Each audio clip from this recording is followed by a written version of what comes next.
शरद पवार नास्तिक आहेत. खर तर या विधानाला सर्वात जास्त उदाहरण कुणामुळे आलं होतं तर ते स्वतः राज ठाकरे यांच्यामुळे. एका भाषणामध्ये राज ठाकरे यांनी शरद पवार यांच्यावर टीका करताना शरद पवार हे तर नास्तिक आहेत, ते देवधर्माला मानत नाहीत असं विधान केलं होतं. पण या चर्चांना परत एकदा का उधाण येत आहे तर त्याच्या मागे सर्वात मोठं कारण स्वतः शरद पवार हेच आहेत.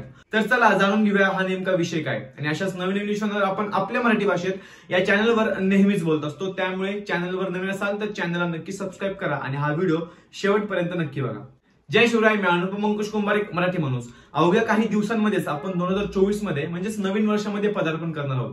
आणि या नवीन वर्षाची 2024 ची आपण आतुरतेने वाट का पाहत होतो? कारण की तुमचं आमचं सर्वांचं स्वप्न पूर्ण होणार आहे. अयोध्येत मंदिर स्थापन होणार आहे. हे तुमच्या माझ्यासाठी सर्व भारतीयांसाठी खूप जास्त आनंदाची बातमी आहे, आपल्या सर्वांनाच माहिती आहे. पण याच प्राण प्रतिष्ठा सोहळ्यानिमित्त आपल्या देशामध्ये राजकारण चालू झालेलं आहे. कुणाला निमंत्रण द्यायचं आणि कुणाला निमंत्रण द्यायचं नाही या सगळ्या गोष्टींवरून महाराष्ट्रातलं त्यासोबतच संपूर्ण देशातलं राजकारण चिघळलेलं आपल्याला दिसून येत आहे. आणि यातच अमरावती येथे झालेल्या पत्रकार परिषदेमध्ये शरद पवार यांचं एक खूप वादग्रस्त विधान आलं. निमंत्रण आलं तरी मी अयोध्येला जाणार नाही असं शरद पवार स्वतः म्हणाले.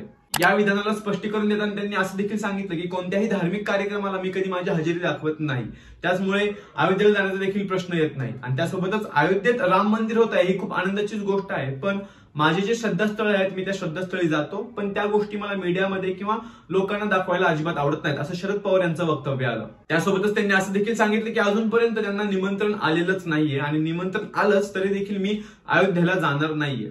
आणि या विधानामुळे शरद पवार परत एकदा चर्चेत आलेले आहेत. त्यांना राम मंदिर झालेलं आवडलेलंच नाहीये का, किंवा त्यांची प्रभू श्री रामचंद्रावर काही आस्थाच नाहीये का, या सगळ्या विषयांवर या सगळ्या गोष्टींवर चर्चा होताना आपल्याला दिसून येत आहे.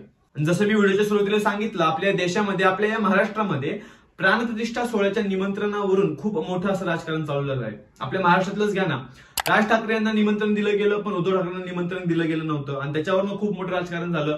त्यात संजय राऊत यांचं विधान आलं की आम्ही निमंत्रणांची वाट बघतच नाही, आम्हाला निमंत्रण भेटेल याची अपेक्षाच नाही. या सगळ्या गोष्टींमुळे महाराष्ट्रात राजकारण अगदी प्रभू श्री रामचंद्र यांच्या नावावरून राजकारण चिघळते हे पाहताना खरंच खूप जास्त दुःख होतं. पण हो, नंतर अशा अनेक बातम्या आल्या की उद्धव ठाकरेंना देखील निमंत्रण देण्यात आलेलं आहे प्राणप्रतिष्ठा सोहळ्याचं, पण शरद पवार यांनी अजून देखील सांगितलेलं नाही की त्यांना निमंत्रण आलेलं आहे की नाही. आता फक्त निमंत्रणावरूनच एवढं राजकारण चालू आहे, तर त्यावेळी प्रत्येकाचा योग्य सन्मान केला जाईल का, किंवा त्या सन्मानावरून देखील एक वेगळं राजकारण केलं जाईल का, या सगळ्या गोष्टी देखील पाहण्यासारख्या असतील. आता 22 जानेवारी 2024 ला आपल्या सर्वांचं स्वप्न पूर्ण होते. प्रभू श्री रामचंद्रांचा प्राणप्रतिष्ठा सोहळा संपन्न होतोय. तर त्या दिवशी सर्वांनीच आपापल्या घरी प्रभू श्री रामचंद्रांची पूजा करण्याचा प्रयत्न करावा अशी मी विनंती करतो. आणि हो, या प्रभू श्री रामचंद्रांच्या नावाखाली अजून कोणतं राजकारण होऊ नये अशीच मी इच्छा बाळगतो. तुम्हाला व्हिडिओ कसा वाटला हे मला कमेंट्स मध्ये नक्की कळवा. आणि व्हिडिओ शेवटपर्यंत बघितच आहात तर व्हिडिओला लाईक करा, शेअर करा आणि सबस्क्राईब करा. जय जिजाऊ, जय शिवराय, जय शंभूराजे. धन्यवाद.